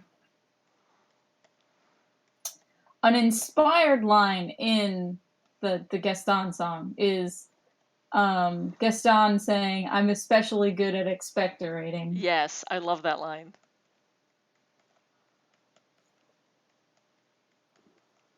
It's good. Turns out, Beauty and the Beast, nominated for an Oscar for a good reason. Some damn good songs. And some damn good animation. What's that like? Wonderful era. I love, have you seen James Baxter's demo reel? No. His like granddaughter to my or something. or to my interests. Huh? That's very relevant to my interests. His granddaughter, or his daughter, someone who knows computers because he's an old man, put it online. So if you Google it, it will pop up. But it is like excellent. after like a couple of seconds, it very quickly turns into, and this is every single rotating camera shot in a Disney movie. Good. Good. Because There that's his is. specialty. Mm-hmm. Like, because it does That's the like the thing that Beauty he and the Beast does. one. Yep. Yeah, it does the Beauty and the Beast dancing spin. Then Good. it does like Scar interrogating Simba at the end of The Yep. Lion King. Yep. And then it does the spirit like the Yep. camera rotating around him. Good. He's like, Um, look, this is my thing. You know it's my thing. Let's just go for this. yeah, that thing that rotating camera, and then also drawing horses. Those are his two Yep. things. Those are the things he Um, does. and what I think is really Man, that funny man draws is some horses. what I think's real funny is so you saw the end of Steven Universe, right? Yes. The Where the turnaround two is him. yeah, Yep. but do you know how that ended up in the finale? No. He like met Rebecca Sugar Yep. and um a child in his life. Again, I forget if it's like granddaughter, niece, something like that. Um Loves that show. really like Steven Good. Universe. So Rebecca Sugar drew him a sketch. Aw. And he's like, "Cool, I owe you one." And that he's like, "I owe you a favor." And Rebecca Sugar is like, "I will call that in one day." Good. And that was Rebecca Sugar sat on it till we need you to come in and draw rotating Stevens hugging each other. Good. And he's like, sure. Excellent. Well called in favor, Rebecca. Yeah, good choice. Good choice. Also, I know she does, or they don't have any control over this. But if I was writing a book in which there was a queer person who was gonna revolutionize TV, children's television with a sweet, heartfelt show, Rebecca Sugar is just a inspired naming A good choice. name. It's a really good name for that. Also, okay, speaking of people having apt names, Yeah. Mel Gilman is working on a graphic novel about the life of Amelia Earhart. Ah. And because of this, Yeah. I finally saw Amelia Earhart's name spelt out. Yeah. And I am so mad that it's not spelt Earhart. Yeah. Heart. Nope. Like, Earhart. like, why is it Earhart? Earhart. No, it needs to be Earhart. Earhart. Yep. Yeah. That's thematically appropriate. Yeah.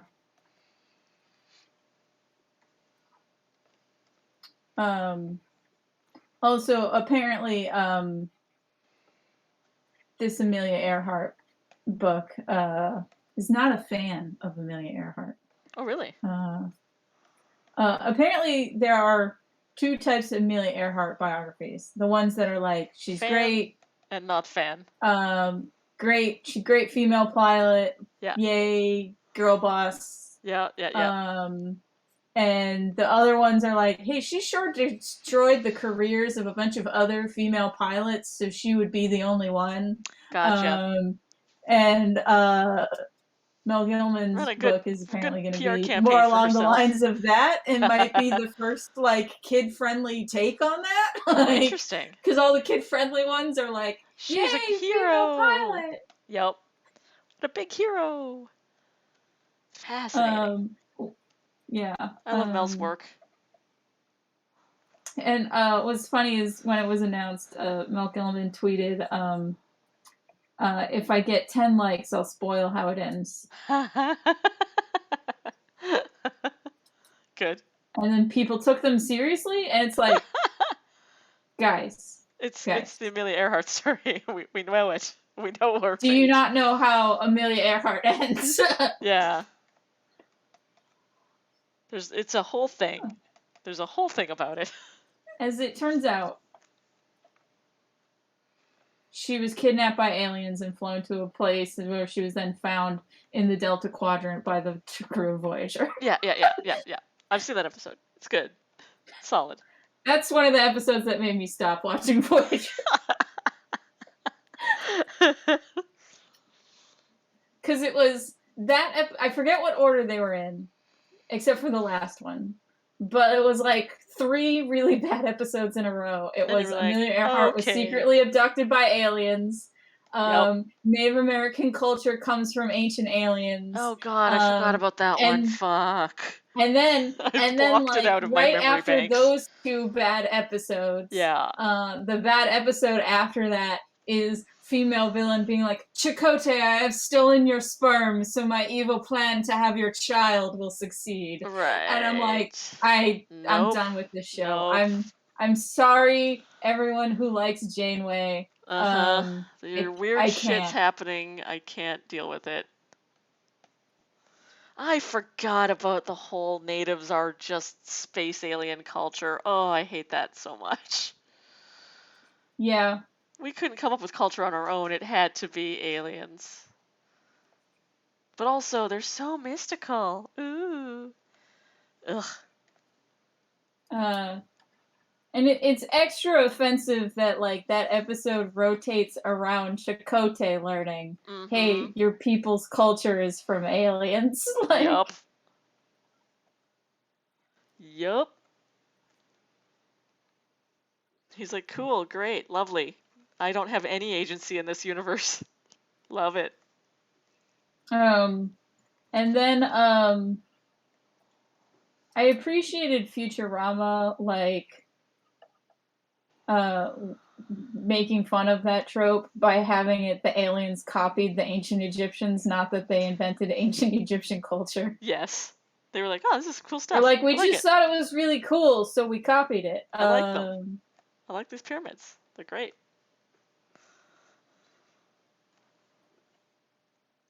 It's a good twist.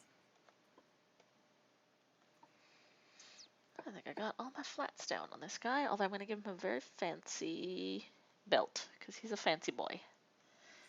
He is a noble. So he's got to be as fancy as possible. It makes me think of my reaction to watching Stargate, well, this made me realize why I didn't like a lot of sci-fi as a kid, is because a lot of it was very military-based, and I've just realized I hate military-based sci-fi, so... Yep, which is most of it. Oh, man. Yeah. At least on TV in the 90s, that was most of it. The books, too. I went on a big sci-fi kick when I was, like, 14, 15, because I was like, sci-fi or fantasy is too babyish for me now. I'm 14 years old. I will only read grown-up stuff, and by that I mean science fiction for some reason. And so I got like really obsessed with sci-fi and read nothing but for a while. And I was like, oh, I kind of hate sci-fi actually. After a while, I got just really disillusioned with it because I was like, it's either misogynistic AF, which is a lot of the oldest stuff, or basically just military fiction, or somebody with an interesting idea that's going to world build at you and then not actually tell a story. So, I read a bunch of sci-fi classics, like, because I would do, when I first got into audiobooks, I would do like a modern book and then a classic book. Like, something I kind of was interested in reading and then something I felt like I should have read. Yeah. And so that's how I consumed a lot of classic sci-fi. Yeah. But because I was picking and choosing classics mainly, it was like, this is mostly weird sex shit. Yep. Like, oh man, yes. So it wasn't military-based sci-fi. It was, here's our weird sex thing. There's a lot of that too, especially with the older guys. And I feel like it didn't mind the weird sex thing as much because it was just like, weird. It's one of those things that when someone is self-indulgent and like, here's my shit, like okay, that is more like, okay then. Lean into that. Than if someone is trying to deny that it's their shit. Right. But like in early Wonder Woman, all the bondage stuff. Oh yes. It's like, Where they're like, he's not making that as a bondage fetish comic. Yeah. It's just in there. Yep, it's just there. Uh-huh.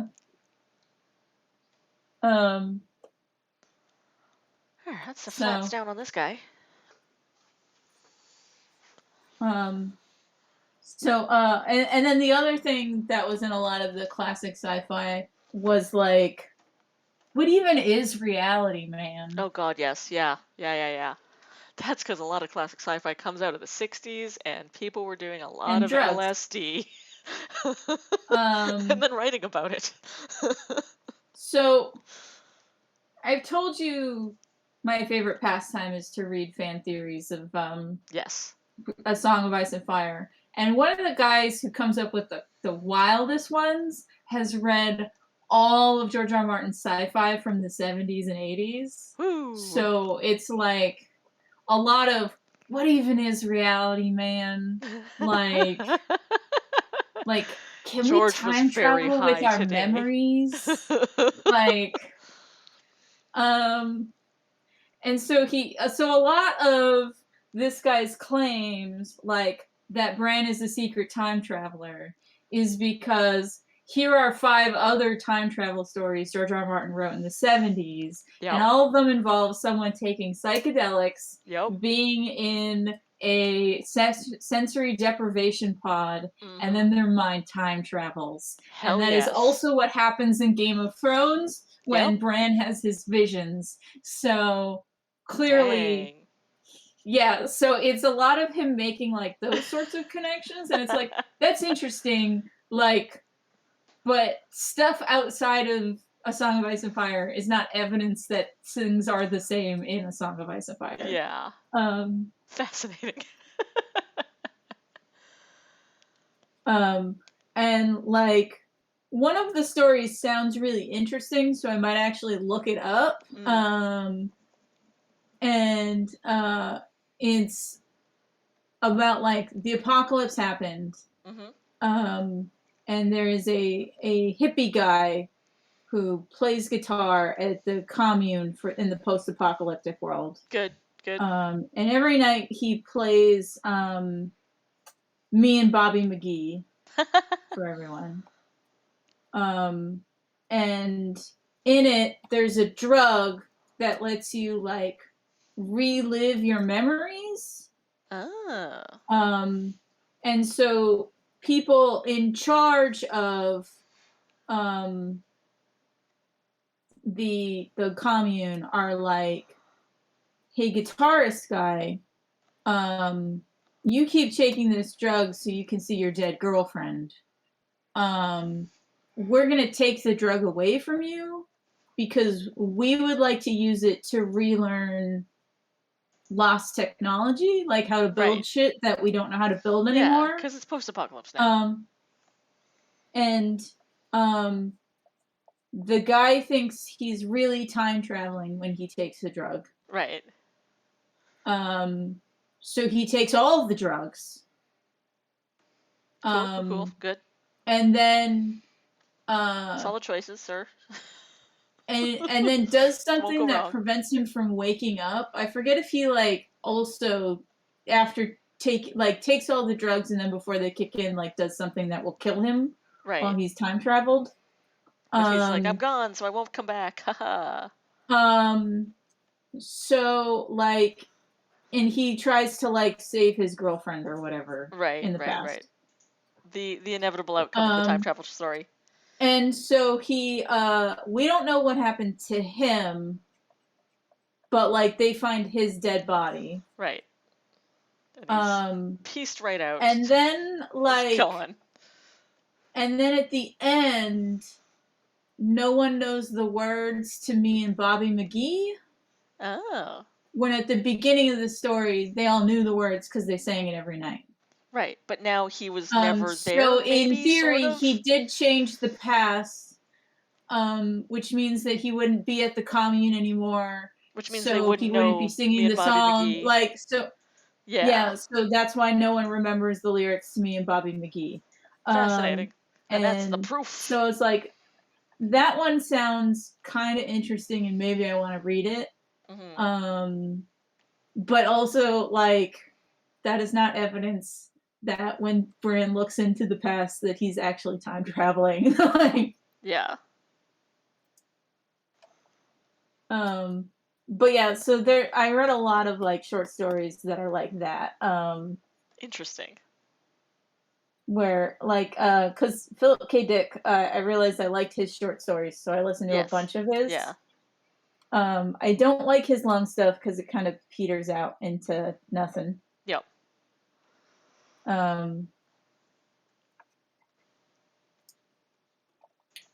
Like the end of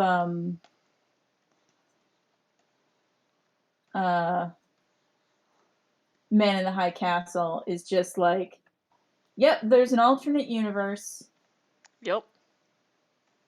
That's God, it. so many of those early sci-fis do that, where they just kind of like the author got tired of writing and they just stop now and like wrap the Yeah. story up really half-assed, and you're like, anyway, it's done now. Bye.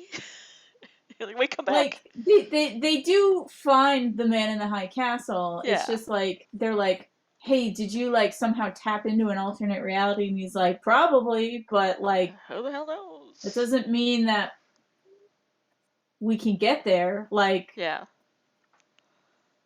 we're Anyway, still in this bye. reality, sorry. Yep. Like There. I think I am done working on this dude now. And I'm gonna go get myself some dessert. Yep. It's 10, so we can wrap up. Yeah. Thanks everyone for watching. Yeah, thanks for joining us tonight. And hearing Some our good comic opinions. We have comic opinions. We had some strong comic opinions tonight. It's good. Yeah. All right, we're bringing the comic opinions. Hell yeah.